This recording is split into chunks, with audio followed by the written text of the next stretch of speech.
ครับไปเบิ่งบรรยากาศทางฝั่งหนองคายกันบ้างครับทางอบตหน้าหนังครับนำชาวอบตเนี่ยที่อำเภอโพนพิสัยจังหวัดหนองคายสืบสานประเพณีบุญบังไฟประจำปี 2568 อย่างยิ่งใหญ่ว่าสิเป็นขบวนแห่ขบวนนางร่ำร่วมไปถึงการจุดบังไฟโบราณครับ ที่ตำบลหน้าหนังอำเภอโพนพิสัยจังหวัดหนองคายครับดรจิดาภาสุนทรธนากุลที่ปรึกษารัฐมนตรีซอยว่าการกระทรวงมหาดไทยเป็นประธานเปิดงานสืบสารประเพณีปุ่นบังไฟประจำปี 2568 โดยมีนาย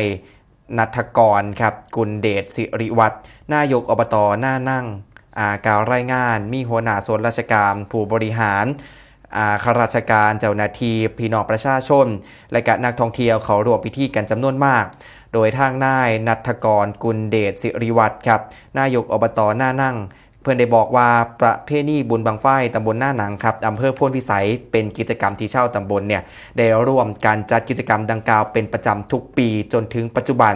กะนิยมเฮ็ดกันมาในช่วงของเดือน6ซึ่งเป็นช่วงของฤดูฝนเข้าสู่การเฮ็ดไรเฮ็ดหน้าตกกาวานไถนะครับเพื่อเป็นการบูชาพญาแถนขอฝนให้ตกถูกต้องตามฤดูกาลและก็มีการจัดกิจกรรมตามแนวปรัชญาเศรษฐกิจพอเพียงเพื่อสะท้อนให้เห็นถึงวิถีของคนตำบลหน้า